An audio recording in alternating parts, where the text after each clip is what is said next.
Roll here. We left off with essentially how water works and making aqueous solutions, strong electrolytes, all right, weak electrolytes.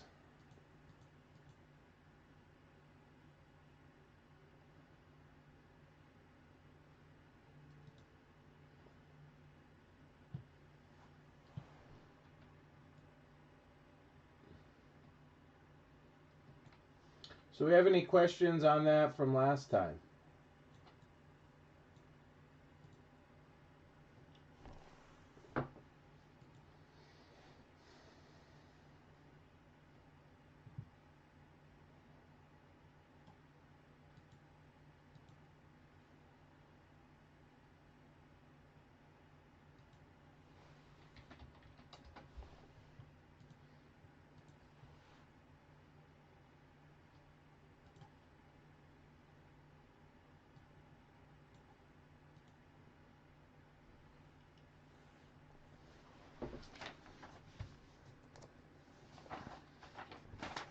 So where we're going to go with it is we're going to look at that solubility table. All right, we're going to start with types of reactions. So there's three types of aqueous reactions. We're going to start with the first one today. Probably do the second and the third on Tuesday, or the second then the third. What I would expect is that your exam is going to be 2 weeks today on 3 and 4. Well, no, probably. I mean, that's going to be tough there. Let me think. Yeah, probably that, and I'll start new stuff next Thursday. So if I had to guess, the 31st, the 7th, April 7th, we'll have our next exam. And then chapters 5 and 6 are real short. So that would be my guess. So what we're going to look at, okay, you could try sample problem 4.1 for homework if you want to. But we're going to look at these types of reactions. Now to do so, again, we need our list of solubility rules, and I'm going to bring that up right here to reference it.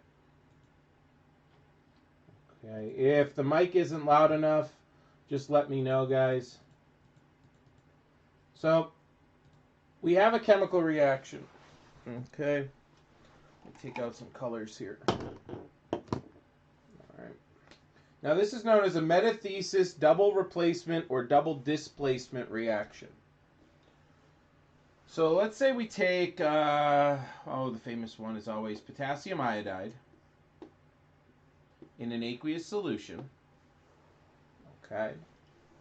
We react it with lead to nitrate, aqueous. And in this reaction, we get out KNO3, potassium nitrate, which is an aqueous solution, and lead iodide, which ends up being a solid.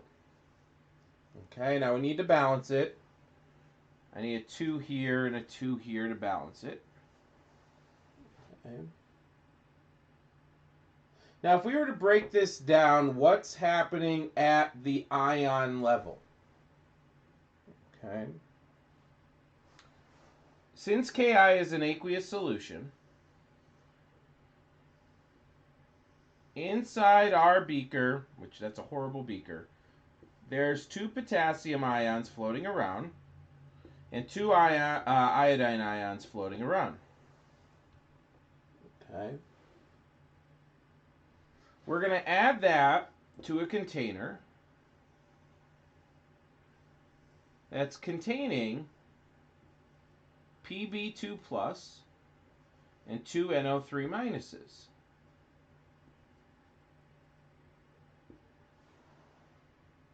Now, when we pour, let's use a different color here. This into here. In our container, according to what we have over here, this is aqueous. So there should be 2 potassium ions floating around, 2 nitrate ions floating around,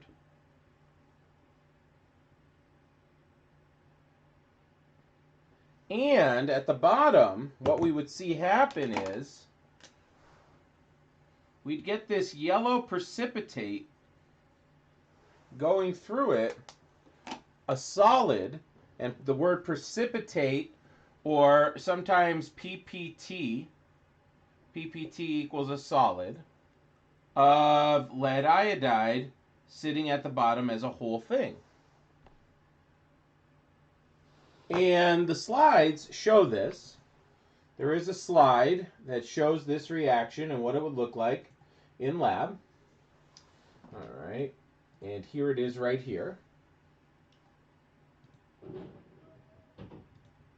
They use sodium nitrate, but we'll see that there is no difference in a little bit. But you get this yellow precipitate, which is lead iodide.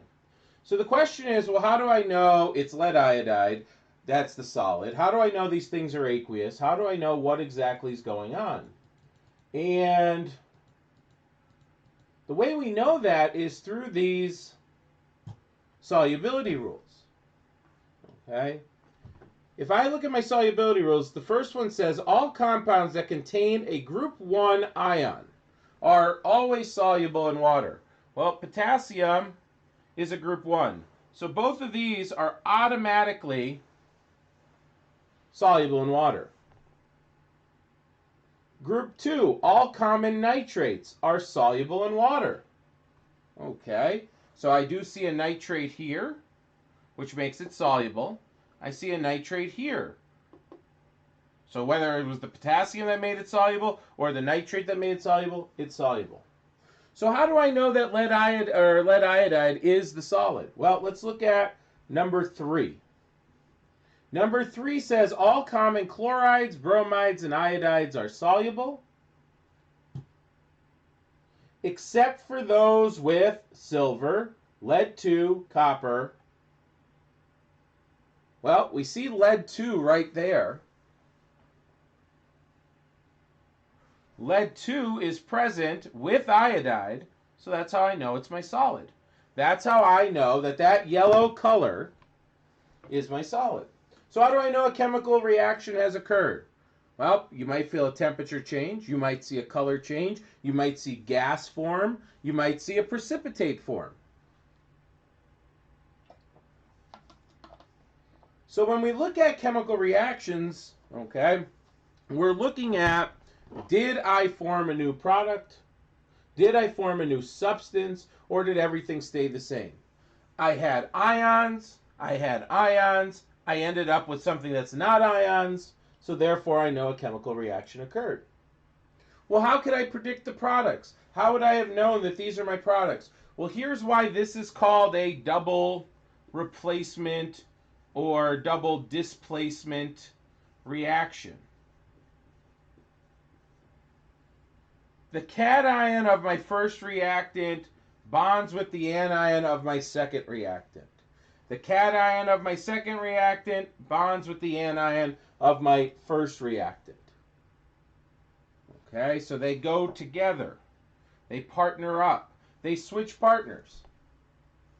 Okay, they switch partners. So potassium goes with nitrate.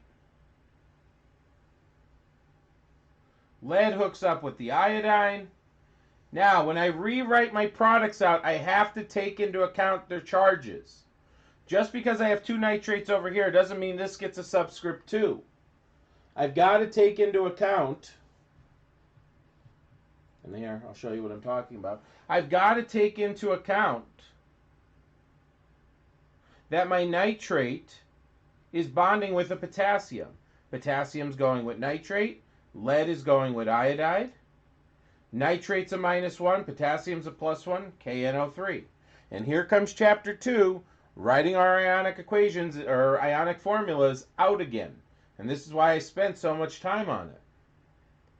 Lead is a 2+, iodine is a -1. You could look at it from that perspective and say it's going to take those 2 iodines. So it's called a double replacement reaction or double displacement, you'll see it written as, or you'll see it written as metathesis, because I'm literally switching partners. Cation of the first with the anion of the second. Cation of the second with the anion of the first, and we write them in the correct ratios on the right-hand side. Okay.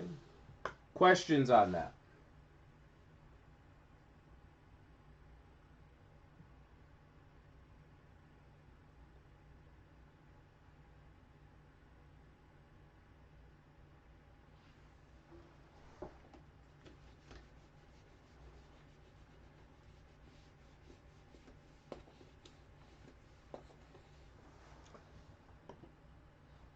So I'm going to write this out as a little bit cleaner so we can see what's going on.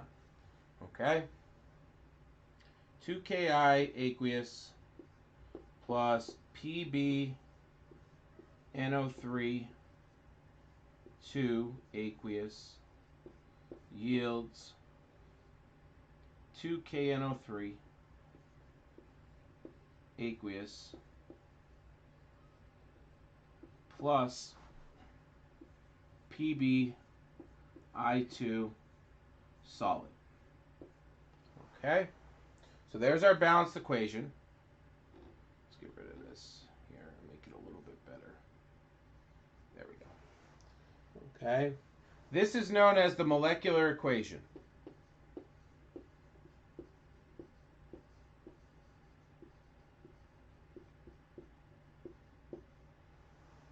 Okay?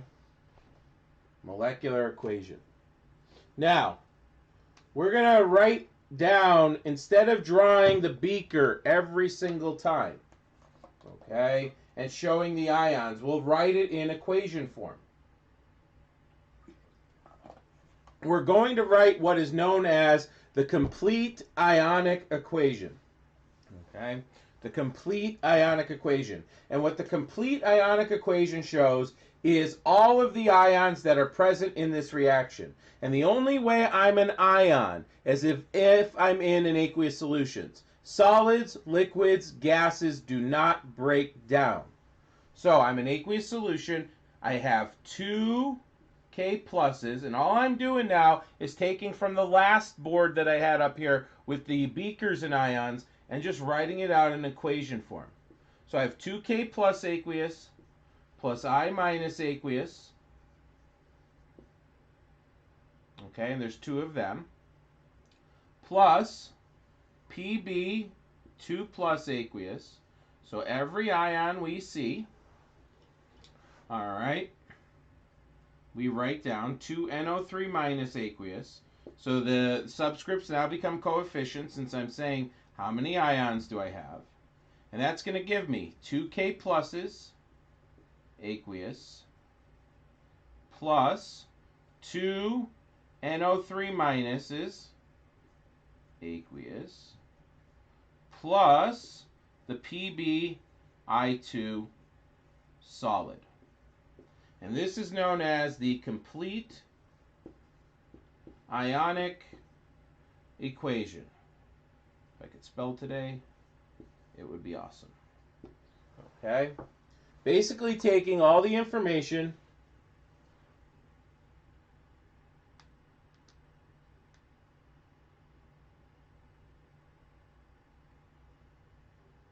that's a 3. That's just an ugly 3. 2KNO3. That's a 3. It's just an ugly 3.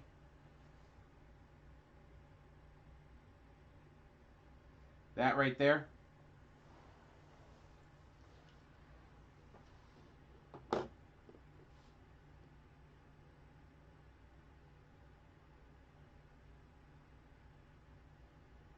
Nope, I just wrote a very ugly 3.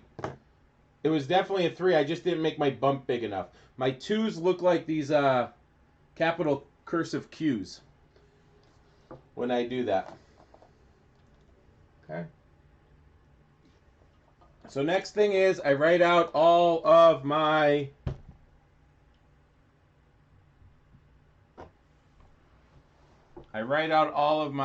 see, I gotta make my 3s better. And that's a 2. Anywhere else I wrote a bad 3. No. Okay, I think we're good. So I write out all my ions. Try adjusting. If you click on, Mary, if you click on the settings, try putting it on 720. Maybe your quality got switched. So if you click on the settings, if you run your mouse over to YouTube channel, click settings, and then click quality, pick the 720p, and see if that helps. All right, any questions on the complete ionic? So taking my molecular and breaking it down into ions.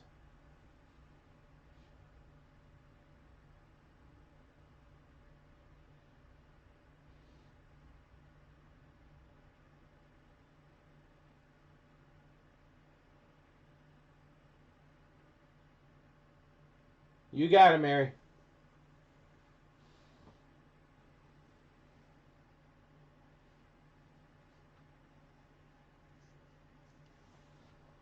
So if I'm aqueous, I break down what's here into how many ions I have. If I'm a solid, I keep it as it is. If I'm a liquid or a gas, I keep it as it is. So after we have our complete ionic equation, we want to know what really is our net gain. Because if I haven't changed during the reaction, then I'm really not part of the reaction. I'm really just there. Well, if I look on the left-hand side and the right-hand side, I'm looking for things that change. Well, over here, potassium, I have two of them, and they're both an ion, so they didn't really change.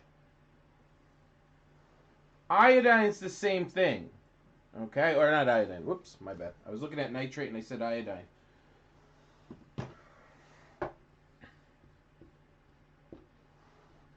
Nitrate. Nitrate's here as an ion, here as an ion. Iodine and lead are ions on the left and solid on the right. They're different. If my ions are the same on the left-hand side and on the right-hand side, all right, this is known as my spectator ions. So the things I have crossed out in red are known as spectator ions.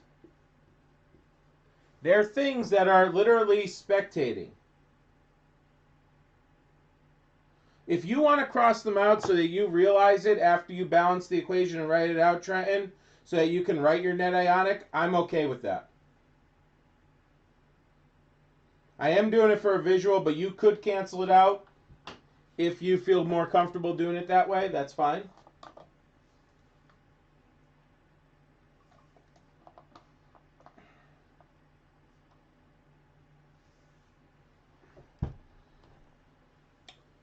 So then I write what I have left.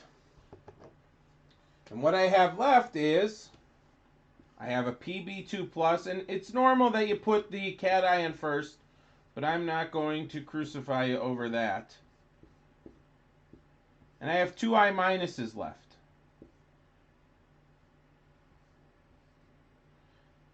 And what that gives me is my precipitate. And we end up with, essentially what this is what we call our net ionic equation.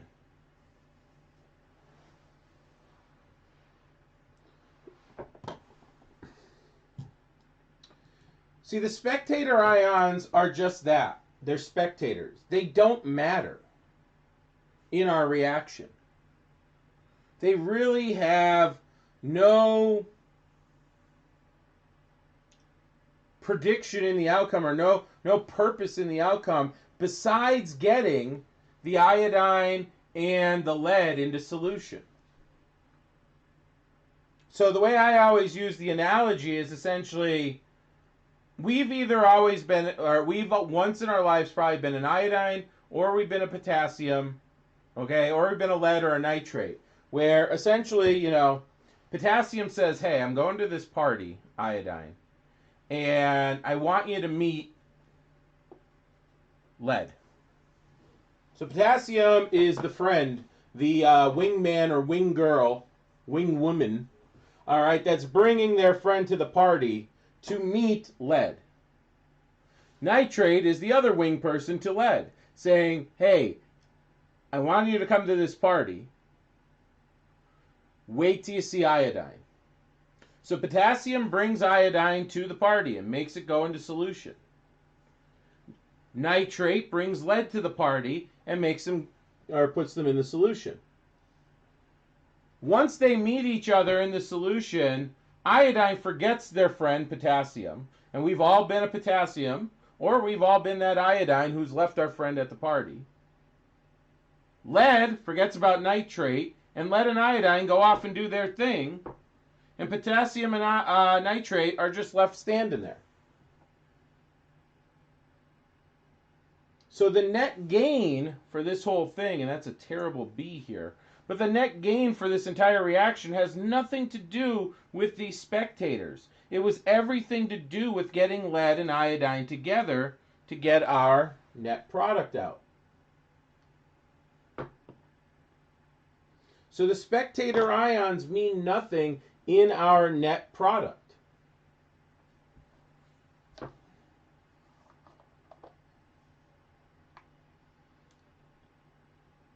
The complete ionic is separating all of the elements that are in the ion form, yes. And keeping the ones that aren't in an aqueous solution ion form together.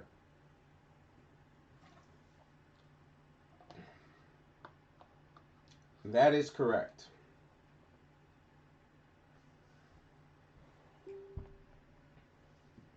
Now, to show you that spectators don't really matter, I'm going to get the same net outcome, but I'm going to change this reaction up here. Okay. So we're going to get the same net. I'm not going to get rid of the net. I'm going to get rid of the spectator. I'm going to change this to sodium.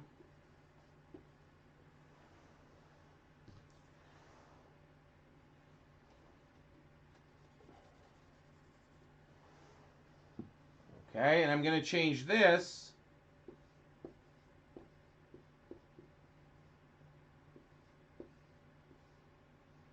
to acetate. Okay, so now we have sodium iodide plus lead 2 acetate.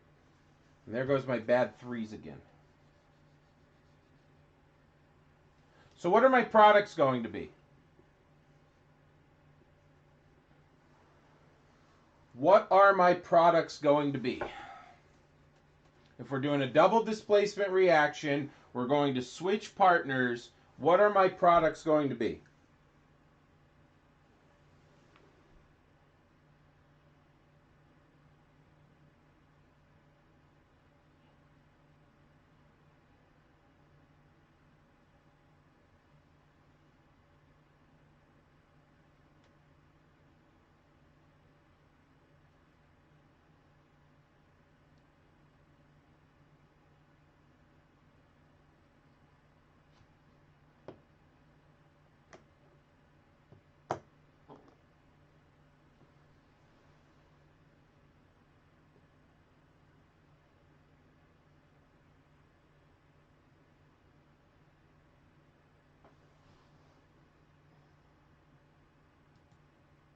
You got it, Elena.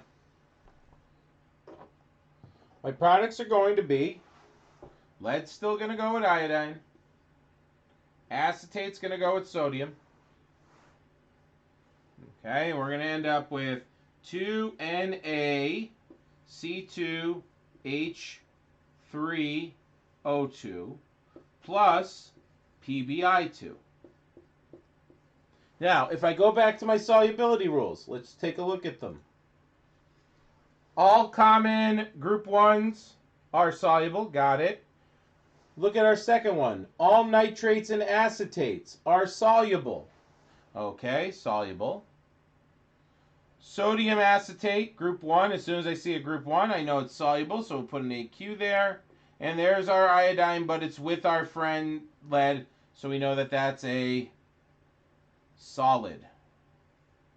Okay.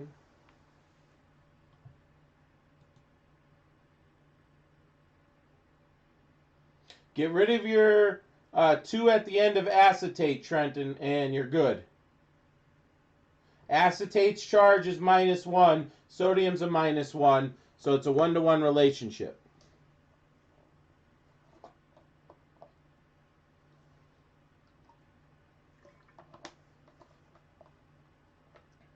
All right, so let's write out our net ionic equation then. Or sorry, our complete ionic equation. We have our net. This is what we're shooting for. Let's see if we get the same thing to show that our spectators mean nothing. All right, so we look at our first one. It's an aqueous. It's going to break down. All right, so we're going to get 2Na plus. Okay. Plus, and that's an aqueous. Plus 2I minus.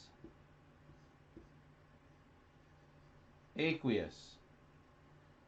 Bring it over to our lead here. Lead 2 plus. Aqueous. Plus 2 C2H3 O2 minus aqueous. Okay, so that takes care of this side. Yields 2Na plus aqueous. We have 2 acetates.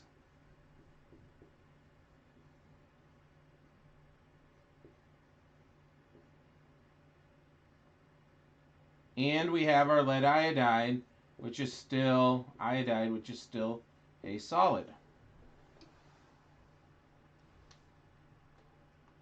Okay, so after we have our complete ionic here, complete ionic equation. That's a terrible E equation. There we go. We cross out our spectators. Ions that are the same on both the left and the right hand side. Sodium, sodium, acetate, acetate.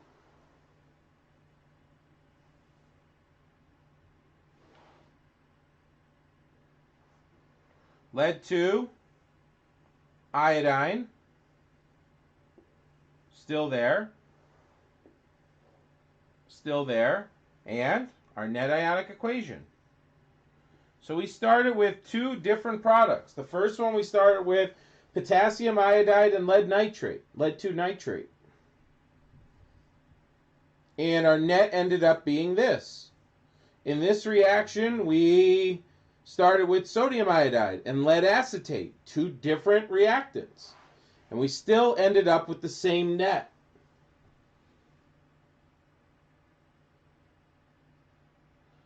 It's a good practice because that's how you know they're in the ionic form. And that way, and the other way, Trenton, is that if you copy that aqueous down every time, when you try to break down a solid, and so let's say you do PB and write S there, it might trigger and say, wait, I'm not supposed to do that. It's supposed to be only aqueous. So is it necessary? Kind of, but is it very helpful to keep doing it over and over? I think so.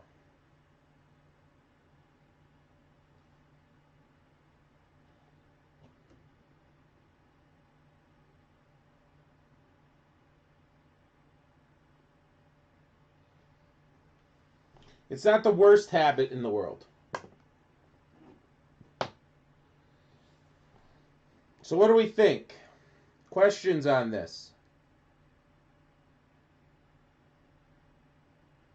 How we broke it down, how we wrote our products, how we balanced it, where our net ionic equation came from.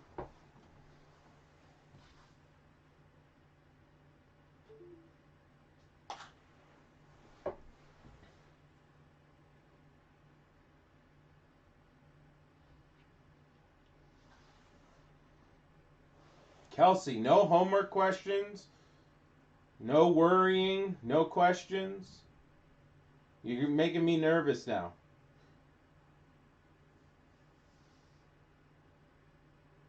I'm either doing a really excellent job or everyone's checked out. Or a little bit of both.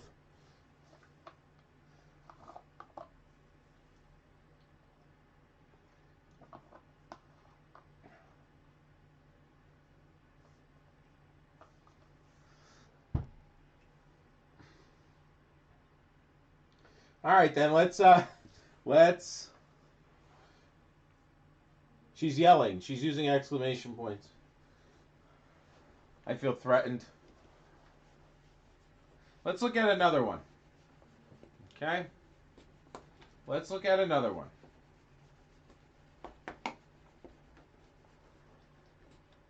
All right.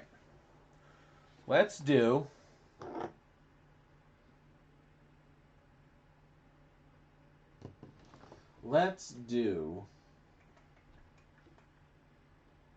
yeah, this will work. Let's do LIBR, okay, plus CaCl2.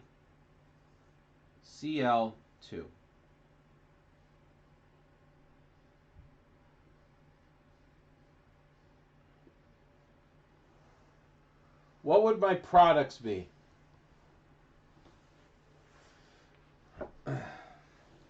What would my products be if I told you this is a double displacement reaction?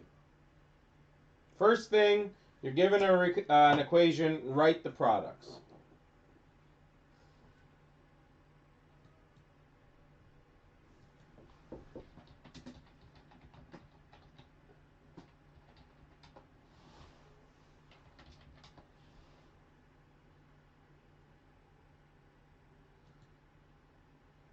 Trenton, you're almost there, buddy. Remember what the charge is on chlorine. Don't transfer these over when you switch partners. You have to rewrite them out. So you have to look and say, what's chlorine's charge? What's lithium's charge? And rewrite it that way. So don't just carry the subscript over.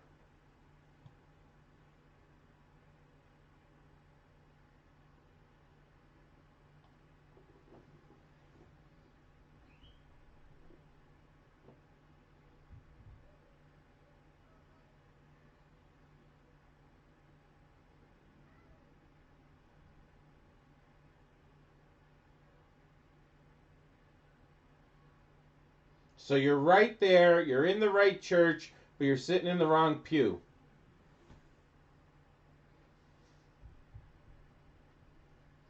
You're sitting on the bride side instead of the groom side, or the groom side instead of the bride side, whoever you're there for.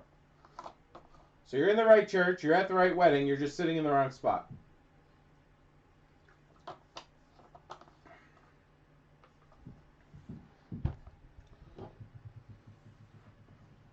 So lithium will go with chlorine. Calcium will go with bromine.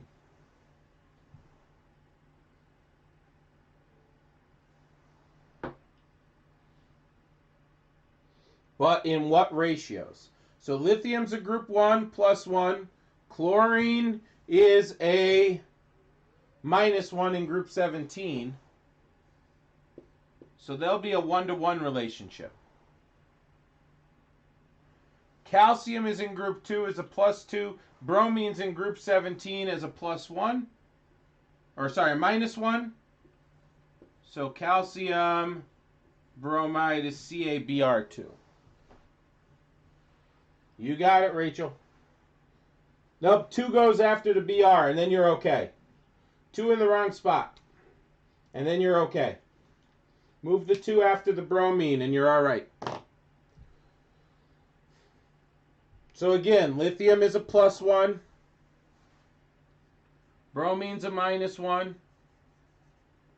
Calcium's a 2 plus. Chlorine's a minus 1.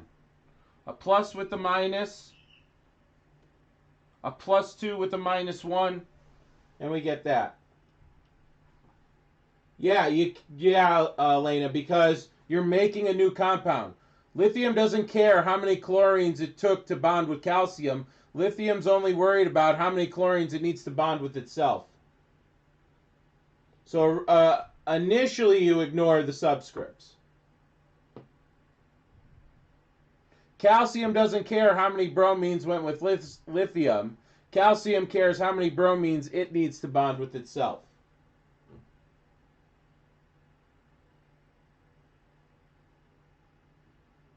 Okay? So when we look at this way, all right, as we see it here, we now have to go back and balance the equation. Here's where we can't ignore the subscripts anymore. We have to make sure we're balanced on both sides. So I have one lithium, I'm good. I have one bromine, I have two bromines, so I have to come back here and put a 2. Which means I now change my lithium. I have 2 lithiums, I have 1 lithium, I put a 2 here also. Alright, so 2 LiBr.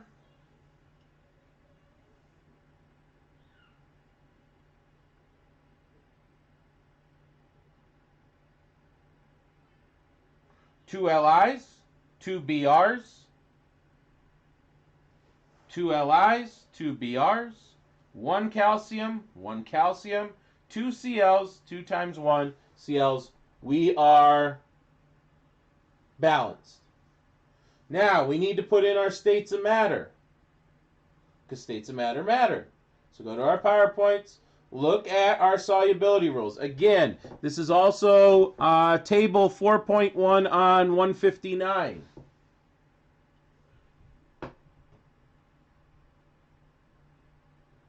All common group 1s are soluble. Okay, so all common group 1s are soluble. All right, we got a group 1 here. So this is soluble in water, so we're going to put an AQ.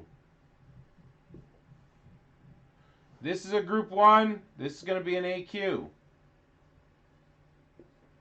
Okay. Go back. We don't have any nitrates, chlorates, or acetates, so they're out. How about chlorine? We do have chlorine, and we also have bromine. All chlorines and bromines are soluble, except those with silver, lead, copper. Well, we don't have any of those silver, lead, or copper. We have calcium. We have lithium. So these must be aqueous also.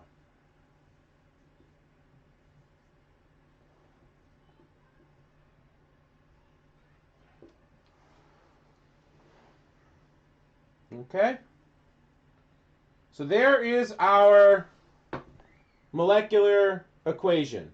Any questions on how we balanced it, how we got the products, how we got what state of matter they're in?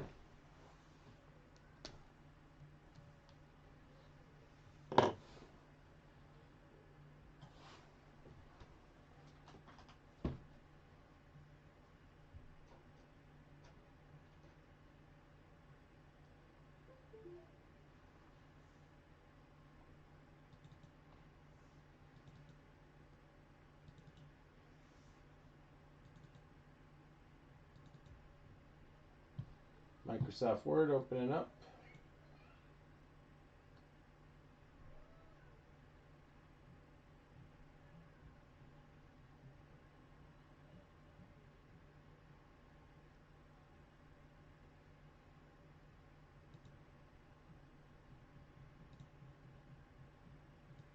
We're good? Okay. So then let's write out the net ionic equation for this one. Okay? Anything that's aqueous is going to be in our net ionic equation. So I have 2 Li plus aqueous plus 2 Br minus aqueous plus Ca 2 plus aqueous, okay, plus 2 Cl minus aqueous yields 2 Li plus aqueous plus 2 Cl minus aqueous plus Ca2 plus aqueous plus 2 Br minus aqueous. So there's our net ionic equation. So the question is, which ions are our spectators?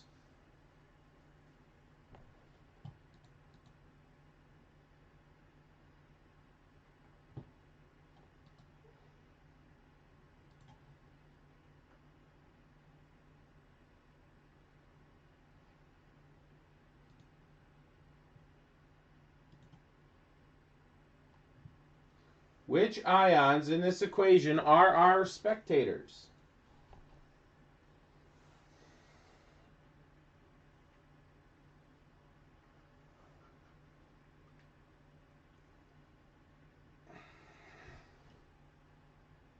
All of them, right, Rob? All of them are our spectators. Every single one is an ion on each side. The lithiums, the bromines, the calciums, the chlorines, everything cancels out. So what does that mean? That means there is no net reaction. Nothing happened. I had a beaker of ions with a beaker of ions, and I made a bigger beaker of ions. So if everything cancels out, there's no net reaction. There's no net reaction at all.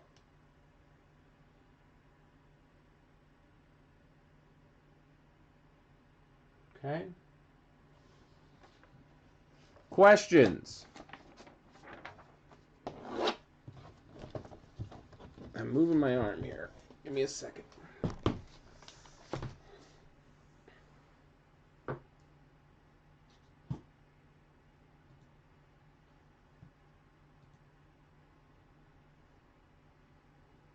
Okay, so homework on the ionic equations.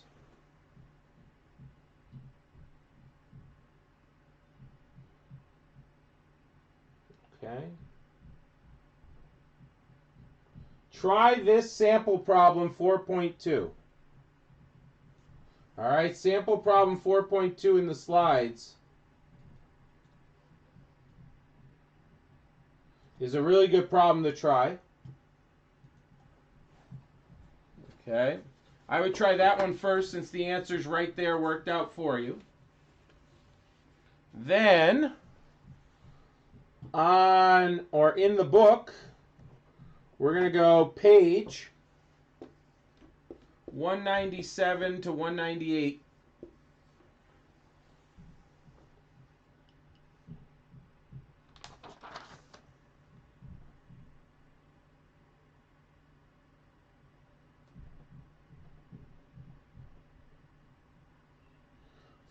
.36 to 4.46.